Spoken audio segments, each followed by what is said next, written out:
¿Quieres conocer los últimos 6 mitos que componen el libro Mi dieta cojea de Aitor Sánchez? Pues comenzamos. Muy buenas, soy David Peñalver, soy entrenador personal y también me encargo de divulgar los beneficios que tiene el ejercicio físico en nuestra salud. Como entrenadores personales, también es muy importante tener mínimo alguna noción básica sobre alimentación para poder ayudar a nuestros clientes a mejorar su salud. Fruto de ello, una de las obras básicas que todo entrenador debería leer es el libro de Mi dieta cojea de Aitor Sánchez, ya que de una manera muy amena nos cuenta 19 mitos de la alimentación y también nos da una pequeña guía para leer el etiquetado. Y eso es lo que vamos a ver en esta última parte. Si no has visto las anteriores, aquí arriba te dejo el enlace para que puedas ver el vídeo en orden. Tampoco es necesario, así que puedes ir viéndolos en distinto orden y no habría ningún problema. Ahora sí, vamos con ello, vamos con los últimos 6 mitos y con esa pequeña guía para leer el etiquetado de los productos.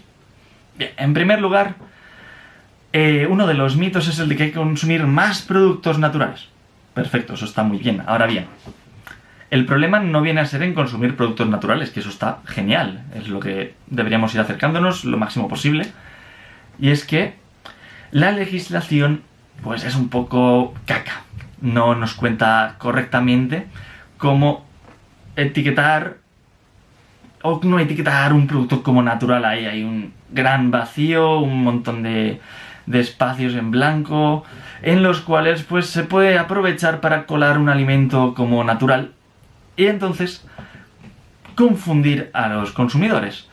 Por lo tanto, más que buscar lo que es alimentos naturales, tendríamos que buscar consumir lo que son las materias primas y también los alimentos sin procesar. Así que, más que decir, mira, este alimento pone que es natural, sería tener en cuenta que ese alimento sea lo más cercano posible a la materia prima en sí y por lo tanto, pues que no esté procesado, que sea lo mínimo posible. Luego, otro mito es el del que el azúcar es necesario. En cuanto a las referencias que nos da la Organización Mundial de la Salud, lo limita en el 5%, o bien que esté por debajo, es decir, un máximo de un 5%, y si es menos, incluso aún mejor. Eso sí, si cogemos ahora un refresco, prácticamente en la totalidad de los casos, si es un refresco azucarado, vamos a estar ya excediendo ese límite superior del 5% de calorías diarias que nos recomienda la Organización Mundial de la Salud, por lo que realmente es un valor bastante bajito y por lo tanto cuanto menos azúcar libre tomemos, muchísimo mejor. Ahora bien, ¿por qué se añade el azúcar a los alimentos? En primer lugar, se añade por la palatabilidad, es que le da ese sabor, está bueno, nos apetece comerlo. En segundo lugar, porque es barato, es decir, ya tenemos una gran combinación. Y por último ya le añadimos el top, es que es un alimento no perecedero, por lo tanto tenemos 3 claves que son muy rentables de cara a que nos atraiga ese consumo de azúcar, ya que nos va a costar poco, lo vamos a poder guardar y encima cuando lo consumamos nos va a gustar. Y luego también es importante tener en cuenta, aparte a nivel salud, que también está relacionado, es que son calorías vacías. Por lo tanto, no vamos a estar ingiriendo alimentos pues que nos otorguen vitaminas, nos otorguen minerales o demás nutrientes que sean beneficiosos para nuestro organismo. Además, lo que va a hacer es aumentar la glucemia, lo cual nos va a llevar a un proceso inflamatorio y también un proceso de acumulación de grasa visceral. Por lo tanto, el consumir mucho azúcar libre nos va a llevar a grandes problemas en el mediano y largo plazo. Otro de los mitos que continúa muy extendido, por ejemplo el otro día lo hablaba con mi abuela, es el tema de que el alcohol es beneficioso para la salud. Y precisamente le comentaba, pues básicamente un resumen de este capítulo, que es lo que os voy a comentar ahora, y es que me iba comentando que sí, que han recomendado, incluso los médicos han recomendado beber pues un par de deditos, un dedito de vino al día, que eso es beneficioso, pero esta información científica se basa en estudios observacionales, y claro, eso no quiere decir que correlación implique causalidad, hay muchísimos otros factores que pueden llevar a ello. También tenemos que tener en cuenta que algunos de estos estudios están comparando gente que bebe a lo mejor una copita de vino al día con gente abstemia. Pero en ese grupo de abstemios viene a haber mucho abstemio que lo es, no porque decida ser abstemio, como sería mi caso, sino porque debido a que se ha pasado anteriormente con el consumo de alcohol ha tenido serios problemas a nivel de salud y finalmente ha tenido que cortar de cuajo el consumo de las sustancias alcohólicas para poder no tener esos problemas y, por desgracia, aún mantiene problemas derivados de ese consumo de alcohol y puede también que de otros excesos. Por lo tanto, estamos haciendo un poquito de trampa y de ese modo salen resultados beneficiosos al consumir el alcohol. Por lo tanto, hay que tener en cuenta todos estos sesgos, todos estos criterios de inclusión y de exclusión de los artículos para poder decir claramente que hay algún beneficio del alcohol. Así que nada, lo quitamos. Luego también muchos de los beneficios se han visto en estudios in vitro y no en estudios en personas. Y también tenemos que tener en cuenta que el alcohol es el tercer factor de muerte y enfermedad. El tercero. Por lo tanto, podemos decir, a lo mejor un poquito vale, pero claro, eso de empezar, sobre todo cuando estamos de fiesta o socializando, al final lleva más consumo y al final no sería ese poquito beneficioso. Además, también lleva a un aumento en la incidencia de cáncer y se estima que el 10% de los cánceres en hombres y el 3% en las mujeres vendrían del consumo de alcohol. Luego, otro de los mitos, ya es el cuarto de los que vemos hoy, es que la obesidad es un problema de ricos. Es una enfermedad de ricos. Bueno,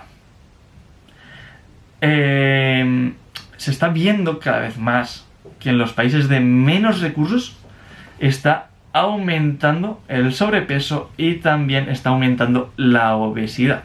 Y es que hay que tener en cuenta que comer mal es más barato y que no es lo mismo malnutrición que desnutrición. Malnutrición es una mala alimentación y desnutrición es una déficit de nutrición, de alimentación, que ese sería el problema pues, que hay cuando se pasa hambre.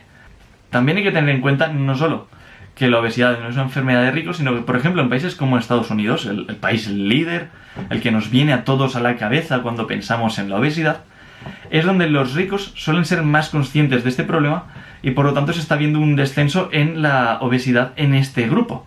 Porque claro, tienen más poder adquisitivo y por lo tanto es más fácil que puedan adquirir alimentos pues que sean más beneficiosos. Y el caso contrario se está viendo en África, donde se ha superado ya lo que es la malnutrición a la desnutrición, debido precisamente a lo que hemos comentado antes. Es que son alimentos más baratos, por lo tanto, personas con un menor nivel de recursos, con una menor capacidad adquisitiva, va a tener que tirar al final forzosamente y por desgracia por alimentos que son menos saludables, también que van a ser menos densos nutricionalmente y por lo tanto van a tener más calorías y al final van a llevar a este sobrepeso u obesidad que les va a llevar más problemas. En penúltimo lugar tenemos el mito de que los alimentos funcionales mejoran nuestra salud.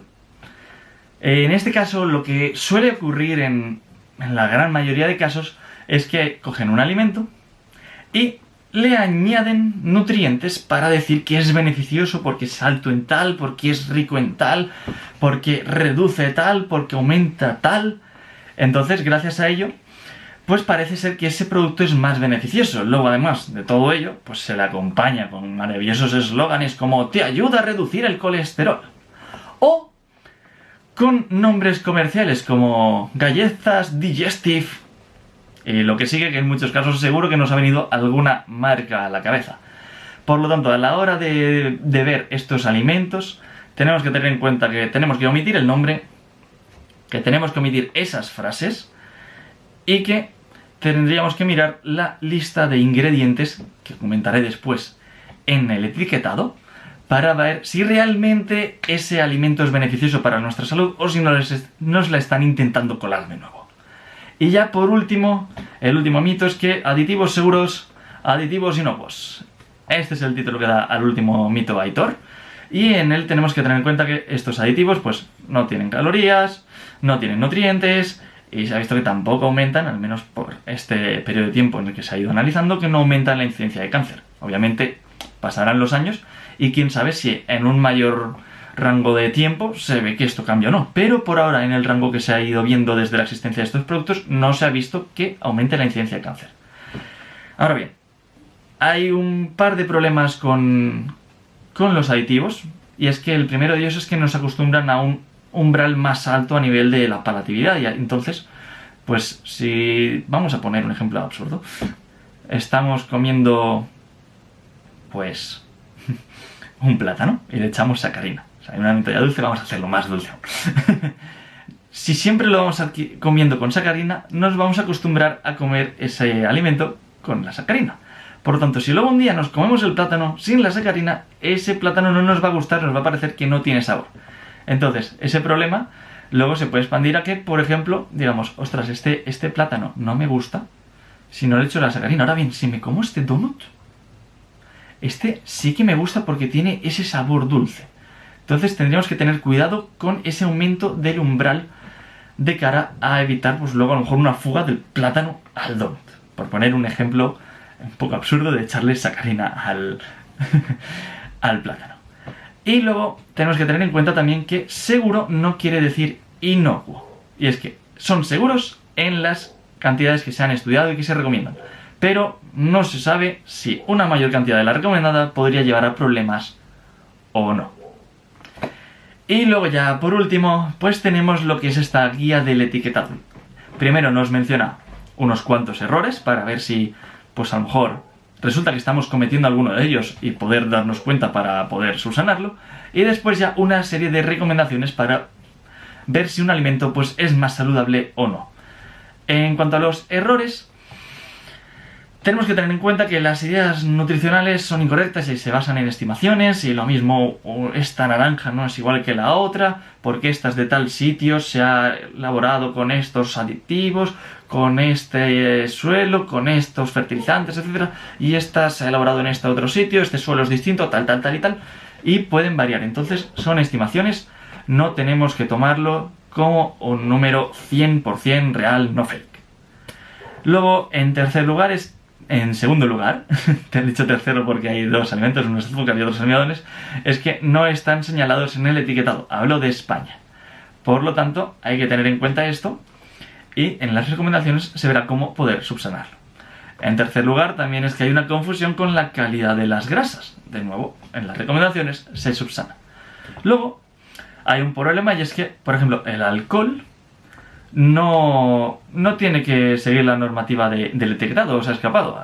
Han conseguido, pues, mediante apoquinar pasta, básicamente, que no tengan que poner pues todo lo que incluye el alcohol, porque vamos, si viéramos lo que incluye el alcohol, pues nos asustaríamos bastante.